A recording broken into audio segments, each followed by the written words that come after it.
Welcome to యోయోటీవీ. Tea కాంగ్రెస్లో పాత సాంప్రదాయాలు తెరపైకి వస్తున్నాయి. అది కూడా అధికారంలోకి వచ్చిన తర్వాత. గతంలో ఉమ్మడి రాష్ట్రంలో జిల్లాలకు ఇన్ఛార్జి మంత్రులను నియమించేవారు. ఇన్ఛార్జి మినిస్టర్ల ఆధ్వర్యంలో డెవలప్మెంట్ కార్యక్రమాలు స్పీడప్ అయ్యేవి. కానీ తెలంగాణ వచ్చాక ఈ సాంప్రదాయాన్ని పక్కన పెట్టారు. గత 10 ఏళ్లుగా లేని ఇన్ఛార్జి మంత్రుల పాలనను సీఎం రేవంత్ రెడ్డి మళ్ళీ మొదలుపెట్టారు. కొత్త మంత్రుల ఎంపిక ముందు వరకు 10 మంది మంత్రులకు 10 ఉమ్మడి జిల్లాల బాధ్యతలు ఇచ్చారు. ఈ ఏడాదిన్నర కాలంలో ఇన్ఛార్జి మంత్రి ఆధ్వర్యంలో ఆయా జిల్లాల్లో కార్యక్రమాలు చేపట్టారు. నియోజకవర్గ డెవలప్మెంట్ ఫండ్స్ కూడా ఇన్ఛార్జి మంత్రి కనుసన్నల్లోనే రిలీజ్ చేస్తున్నారు. ఇలా ప్రతి కీలకమైన పనికి ఇన్ఛార్జ్ మంత్రి ఆమోదం ఉండడంతో ఆ పోస్టుకు ఫుల్ ప్రయారిటీ పెరిగింది. మొత్తం 10 ఉమ్మడి జిల్లాలకు 10 మంది మంత్రులకు ఇన్ఛార్జి మంత్రిగా బాధ్యతలను సీఎం రేవంత్ రెడ్డి అప్పగించారు. లేటెస్ట్గా 3 మంత్రులు క్యాబినెట్లోకి రావడంతో పాత వారిలో 3 మంత్రులకు ఇన్ఛార్జి బాధ్యతల నుంచి పక్కన పెట్టారు. ఉత్తమ్ కుమార్ రెడ్డి, కోమటిరెడ్డి వెంకటరెడ్డి, కొండా సురేఖను ఏ జిల్లాలకు ఇన్ఛార్జీలుగా నియమించలేదు.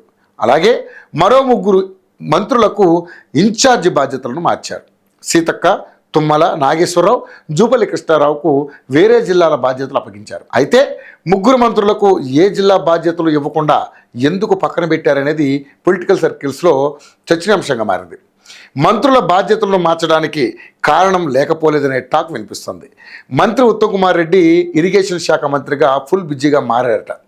ప్రాజెక్టుల నిర్మాణం విషయంలో ఫాలో అప్ చేయడం, నీటి కేటాయింపుల విషయంలో తరచూ కేంద్రం దగ్గరకు వెళ్లాల్సి ఉండడంతో వర్క్ లోడ్ భారీగా పెరుగుతుందని సమాచారం. అందుకే ఇన్ఛార్జి బాధ్యతల నుంచి తప్పించాలని సీఎంను కోరడంతో ఓకే చెప్పినట్లుగా తెలుస్తోంది. అలాగే కోమటిరెడ్డి వెంకటరెడ్డి కూడా రీజనల్ రింగ్ రోడ్డుతో పాటు కీలకమైన మెట్రో రైల్ ఇతరత్ర అభివృద్ధి కార్యక్రమాలపై బిజీగా ఉన్నారు.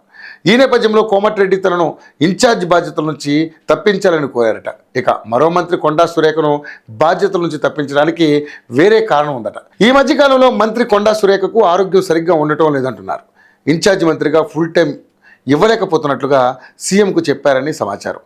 అందుకే ఈ 3 బాధ్యతలను మార్చారని తెలుస్తోంది. దీంతో ఇన్ఛార్జి మంత్రులుగా కొత్తగా క్యాబినెట్లో చేరిన గడ్డం వివేక్, వాకిటి శ్రీహరి, అడ్లూరి లక్ష్మణ్కు ఛాన్స్ దక్కింది.